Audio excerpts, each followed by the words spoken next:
Barakallah ya jamaah ya, kalau kita lihat tayangan tadi ini yang sempat viral juga nih ya di media sosial.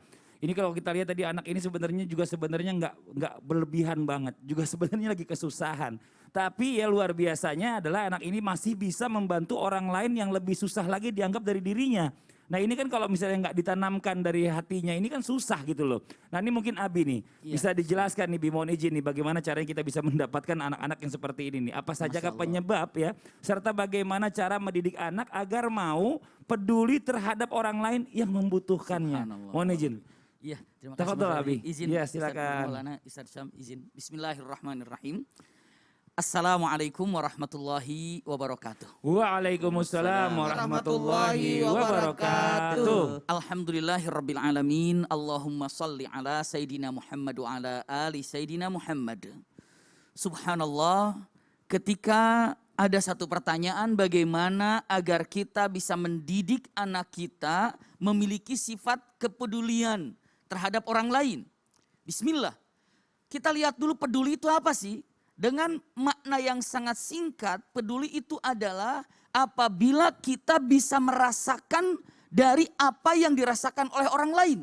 Seperti tadi anak kecil itu melihat bapaknya lelah, kecapean, seakan-akan dia yang merasakan, aduh capek nih, aduh lapar. Maka tidak segan-segan, tidak ada ragu memberikan apa yang didagangkannya, diberikan kepadanya. Kenapa? Karena anak kecil itu bisa merasakan apa yang dirasakan oleh orang tua tadi. Nah, memupuk bagaimana caranya agar anak kita bisa merasakan daripada yang dirasakan orang lain. Bagaimana caranya? Yang pertama, usikum wa iyaya nafsi bitaqwallah. Yang pertama, ibda binafsika ayyuhal walidain. Artinya kalimatnya, wahai kedua orang tua, mulailah Anda memiliki sifat tersebut. Sifat apa? Memiliki sifat yang dikatakan tadi peduli. Jangan pernah bermimpi anaknya memiliki sifat peduli kalau orang tuanya tidak punya sifat itu.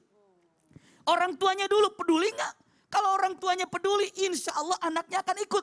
Tapi kalau orang tuanya tidak pernah peduli, pastikan anak itu pun tidak akan pernah peduli dengan apa yang terjadi di lingkungannya. Ini yang pertama, jadi harus orang tuanya dulu punya sifat peduli. Kenapa? Karena itu akan menjadi contoh buat anaknya. Ini pertama. Yang kedua, karena biasanya namanya anak kecil ini, Masya Allah banyak bertanya. Dan jadikan setiap pertanyaan ini adalah untuk menghidupkan kepedulian. Misalnya, coba bisa hidup gak kepeduliannya? Bahwa ketika berjalan, ketika di jalan, ternyata anak itu melihat orang yang sedang tidur mungkin di pinggir jalan. Coba kira-kira anak itu bertanya gak? Dengan mengatakan, aduh ini kasihan kok tidur di pinggir jalan. Kalau ada pertanyaan itu keluar dari anak berarti dia sudah hidup kepeduliannya. Kalau seandainya lagi di jalan tiba-tiba ada seorang ibu menggendong anaknya dengan situasi yang panas atau kehujanan. Lalu anak itu mengatakan, aduh ma, pak, lihat kasihan ya ibu itu menggendong anaknya. Berarti anak itu sudah hidup kepeduliannya. Kalau seandainya melihat situasi yang di jalan, lalu anak itu merasa terenyuh dengan situasi keadaannya, pastikan anak itu sudah hidup kepeduliannya. Namun jika anak itu cuek, melihat dalam kesulitan orang lain, dalam keadaan panas, ibu gendong anaknya, atau orang sedang berjalan, dalam keadaan tidak seperti itu, berarti Anda orang tua harus membuka pintu kepedulian. Caranya dua. Katakan dengan mengatakan, nak, lihat itu seorang ibu yang sedang menggendong panas-panas jalan kaki, nak. Iya, memang kenapa ya bu? Kamu tahu nggak? Karena mereka itu harus berjalan menuju tempat tujuannya. Kita bersyukur alhamdulillah bisa naik motor, nak. Kita alhamdulillah punya uang buat ongkos naik mobilnya, nak. Ini kasihan nak seperti itu, nak. Iya nak ya kasihan ya. Nak. Satu, ajak untuk memiliki rasa kasihan. Yang kedua, syukur dengan apa? Syukur dengan apa yang dimilikinya. Ingat itu. Kalau anaknya sudah hidup, syukuri. Lalu dengan mengatakan tinggal memberikan tangga berikutnya. Kasihan ya bu ya, kasihan dia tidur di pinggir jalan. Sehingga dia ini tidak ada tempat untuk tinggalnya. Langsung iya nak, kita bersyukur pada Allah. Karena kita punya tempat tinggal. Alangkah baiknya kita bisa memberikan sesuatu kepadanya. Sekarang gampang, tepatnya sekarang. Musibah di musibah bisa dilihat di televisi. Cek anak kita begitu melihat musibah apa yang di televisi. Ada pengungsinya, bagaimana terjadi. Apakah anak kita terenyuh? Kalau terenyuh, anak kita ada komentar dengan komentar kasihan, hidup anak kita dengan rasa pedulinya. Kalau tidak ada apa-apa dalam hatinya, ibu bapak tolong buka. Kasihan mereka ya kena musibah. Kasihan ya kasihan. Lalu keluarkan actionnya. Bagaimana caranya? Kira-kira kita mau kasih bantuan kemana ya? Ayo kita bantu. Apakah ada uang? Apakah ada barang-barang bisa dikirim?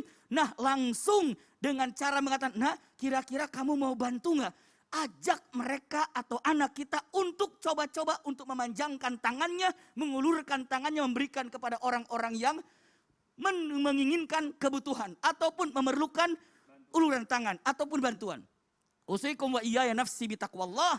Maka dengan beberapa poin inilah, ingat, seorang anak bisa dibiasakan oleh orang tua, dan yang keempatnya terus menerus melakukan hal ini agar anak itu mengakar dalam hatinya. Wallahu a'lam bishawab. Masya Allah, jazakallah khairan kasiran. Jadi kita bicara masalah tentang anak-anak ini harus bercermin kepada kita dulu pastinya. Betul, ya. Orang betul. tuanya kalau seandainya kita menunjukkan kepada anak, diajarkan secara kepedulian, ini pasti akan timbul rasa itu kepada anak kita gitu Betul, nantinya. tapi kalau nggak ada kita yang menumbuhkannya.